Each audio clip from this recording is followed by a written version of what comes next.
c'est important que les ailiers collent la ligne. C'est très important. Mais ils collent la ligne pour étirer le bloc adverse. Étirer le bloc adverse, pourquoi? Pour qu'il y ait des espaces entre les défenseurs. Pourquoi?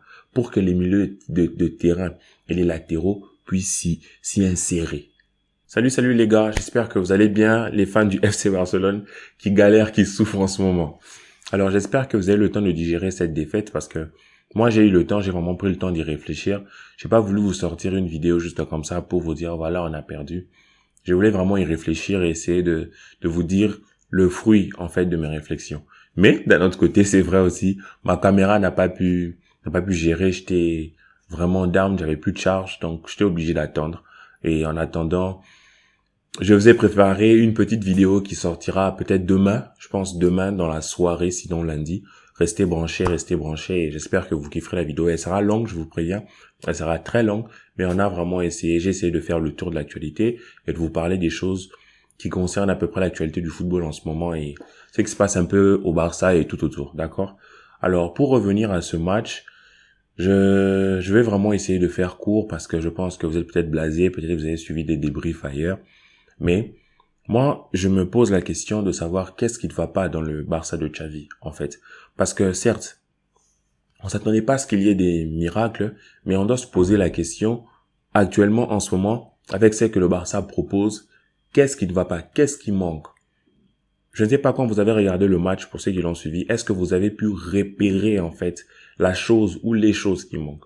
C'est ce que nous allons aborder dans cette vidéo. Alors, tiens-toi prêt, installe-toi, tu peux mettre pause, aller chercher une petite canette, quelque chose à manger, et on commence après le générique.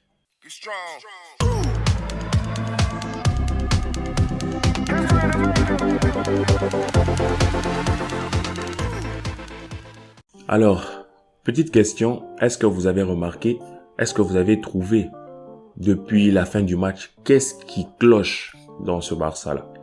Aujourd'hui, moi, j'ai vu un Barça, franchement, début de match avec de l'intensité comme maintenant, toujours depuis que Xavi est revenu.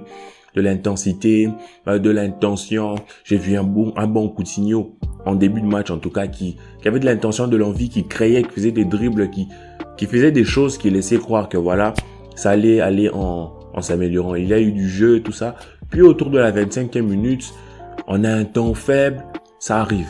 Il faut pas croire que parce que Xavi est revenu, on n'aura que des temps forts, on va martyriser nos adversaires du début à la fin. Ça arrive, c'est normal.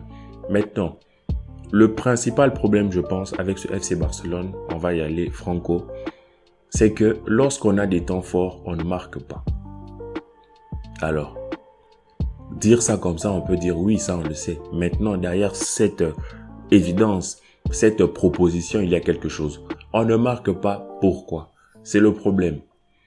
On ne marque pas, selon moi, je pense que nos attaquants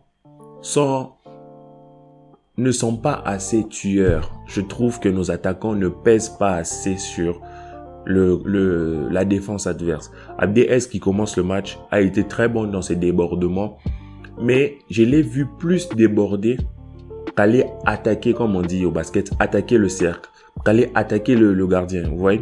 Il a plus été dans le débordement sur les ailes. Mais c'est bien, tu débordes sur les ailes et tu centres, sachant que Memphis n'est pas un joueur neuf.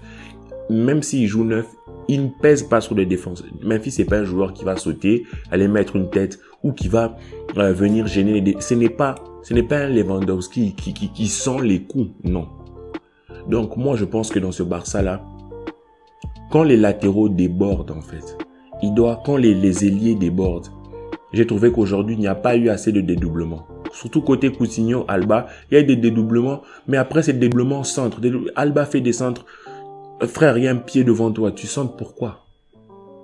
Vous voyez, on a un problème au niveau offensif. Et aussi, je trouve, on va pas jeter tout le temps des lauriers à Xavi quand il y a des choses qui sont dans notre sens ou dans mon sens mal faites ou mal gérées, il faut qu'on le dise aussi. Alors, déjà, mettre Nico, Gavi, ce n'est pas mal. Ils sont très bons, ils sont très talentueux.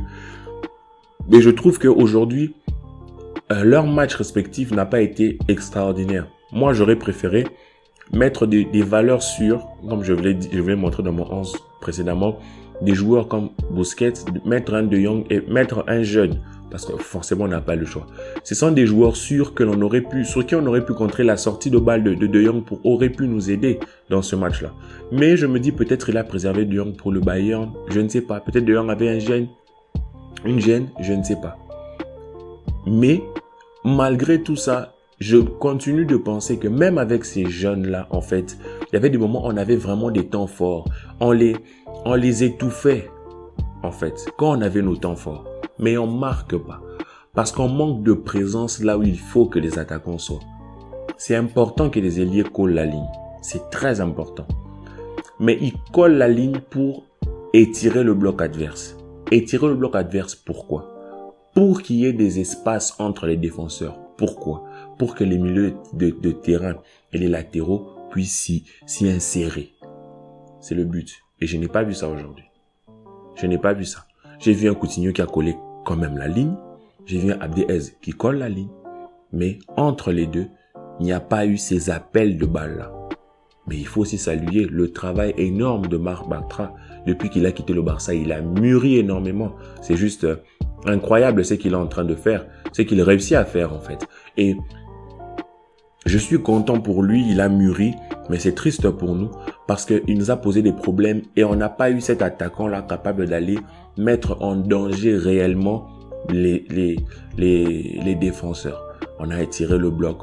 Coutinho n'est pas un expert en dribble, hein. C'est pas un joueur qui va partir en dribble, mais il nous a fait 2-3 petits trucs.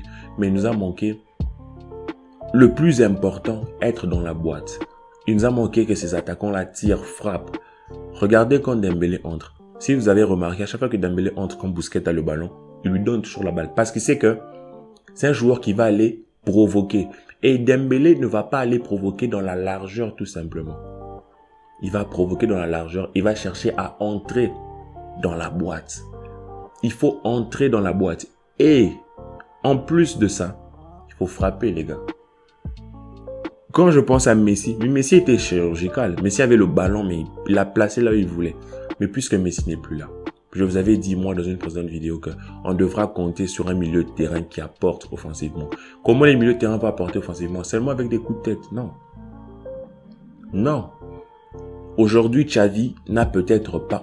moi, je me dis sincèrement, vivement le mercato. On va peut-être pas acheter des top players. Mais on peut en acheter un ou deux, même des joueurs de seconde zone, on va dire, d'un point de vue médiatique, mais qui peuvent nous apporter quelque chose vraiment sur la finition. Parce que le Barça, depuis que Xavi l'a remarqué, le Barça a presque dominé tous ses matchs dans l'ensemble. Le Barça n'a pas été avalé par un adversaire dans l'ensemble, depuis que Xavi est là. Mais le Barça n'arrive pas à marquer. Le Barça n'arrive pas à marquer. Parce que je trouve que les attaquants ne sont pas assez impliqués dans la frappe. Abdelaziz fait toujours son dribble pour aller déborder. C'est une bonne chose.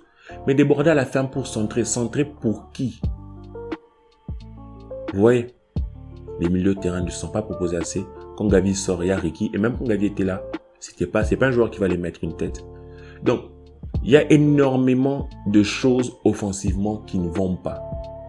Parce qu'on n'a pas les joueurs, je pense, mais aussi parce que je pense qu'il y a quelque chose que Xavi doit rectifier du point de vue de l'animation offensive. Elle est bonne, les joueurs qui sont étirés, patati patata, on combine, il y a vraiment, on sent qu'il y a de l'envie de combiner, de faire le tiki-taka, c'est une bonne chose. Maintenant, quand tu n'as pas un Messi qui peut te planter quelques buts, très très beau quand il le décide. Tu n'as pas un Luis Suarez qui peut peser sur les défenses, jouer face au jeu, être un pivot. Memphis aussi le fait, mais le fait très loin de la surface. Et quand il se retrouve face à la surface, je ne sais pas si vous vous rappelez d'une action, moi je m'en souviens pas, peut-être j'ai oublié, mais je ne sais pas si vous vous rappelez d'une action où Memphis se trouve dans une situation de frappe et il frappe.